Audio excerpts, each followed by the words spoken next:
दोस्तों, क्या आपने कभी सोचा है कि क्या होगा अगर गुरुत्वाकर्षण यानी ग्रेविटी अचानक बंद हो जाए? आप सुबह उठें और हवा में तैरने लगें, हवाई जहाज नीचे गिरने लगें, समुंदर आसमान की तरफ उड़ने लगे। ये साइंस फिक्शन जैसा लगता है, लेकिन आज आइए उस ताकत को समझते हैं जो आपकी ज़िंदगी को जोड़े रखती है, जिसका नाम है ग्रेविटी यानी गुरुत्वाकर्षण। इसके साथ ही हर हफ्ते शानदार फिजिक्स के लिए हमारे चैनल को सब्सक्राइब करना ना भूलें। एक दृश्य आपको याद होगा जो आपने छोटी क्लासेस के अंदर पढ़ा है, सुना है कि न्यूटन एक बार सेब के पेड़ के नीचे बैठे थे तो सेब ऊपर से गिरा और न्यूटन के माइंड में क्वेश्चन आया कि ये सेब नीचे ही क्यों गिरा।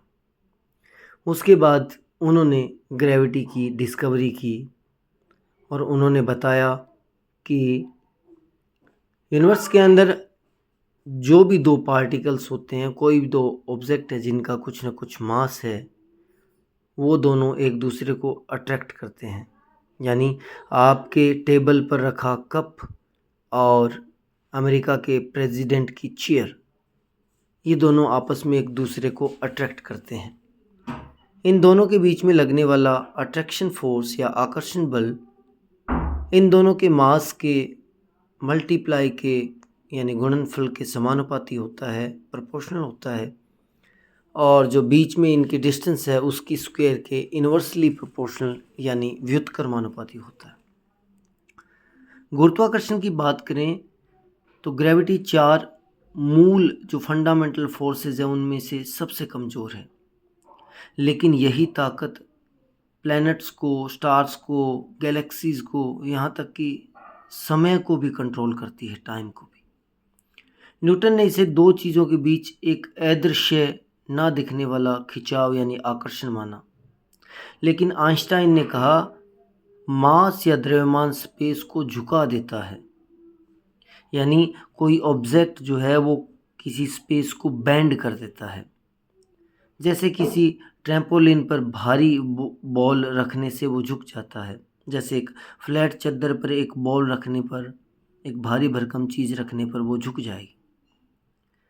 छोटे ऑब्जेक्ट उसी झुकाव में फिसलते हैं, यही है ग्रेविटी। अब जो मैंने आपको बोला था कि क्या होगा अगर गुरुत्वाकर्षण बल गायब हो जाए, ग्रेविटी डिसअपीयर हो जाए,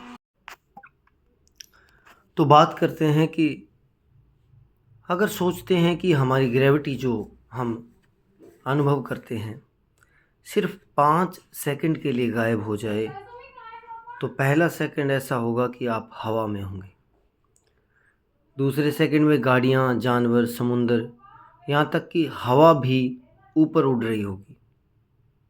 5 सेकंड में चारों तरफ अफरा तफरी मच जाएगी और फिर अचानक गुरुत्वाकर्षण यानी ग्रेविटी वापस आ जाए तो सब कुछ तेजी से नीचे गिरने लगेगा। इसे सोचने में मज़ा तो है, लेकिन ये दिखाता है कि ग्रेविटी हमारी हकीकत को कितनी गहराई से बनाता है। ग्रेविटी हर जगह एक जैसा नहीं होता। भूमध्य रेखा पर आपका वज़न कम होता है, ध्रुवों यानी अर्थ के पोल्स पर ज़्यादा। अंतरिक्ष यात्री वो असल में लगातार गिर रहे होते हैं पृथ्वी के चारों ओर, और ब्लैक होल के पास ग्रेविटी इतनी ज़्यादा होती है कि वो समय को धीमा कर देती है। जी हाँ, ग्रेविटी समय को मोड़ सकती है, ग्रेविटी समय को धीमा कर सकती है। यानी अगर एकदम से हमारी अर्थ की ग्रेविटी डबल हो जाए तो टाइम के फ्लो होने की जो स्पीड है वो हाफ हो जाएगी लगभग। तो अगली बार जब भी आपका फ़ोन ज़मीन पर गिरे तो ग्रेविटी को दोष मत दीजिए, उसकी ताकत को सराहिए, तारीफ़ कीजिए इस ताकत की जो यूनिवर्स के अंदर काम कर रही है। यही ताकत है जो ज़मीन से आपको जोड़े हुए है, प्लैनेट्स को कक्षा में यानी ऑर्बिट्स में घुमाने का काम कर रही है, और इस पूरे यूनिवर्स को बैलेंस रखे हुए संतुलन के अंदर। अगर आज का ये सफ़र आपको पसंद आया है तो लाइक बटन दबाइए, सब्सक्राइब कीजिए और कमेंट में बताइए कि आपको ब्रह्मांड की कौन सी ताकत सबसे ज़्यादा कमाल लगती है।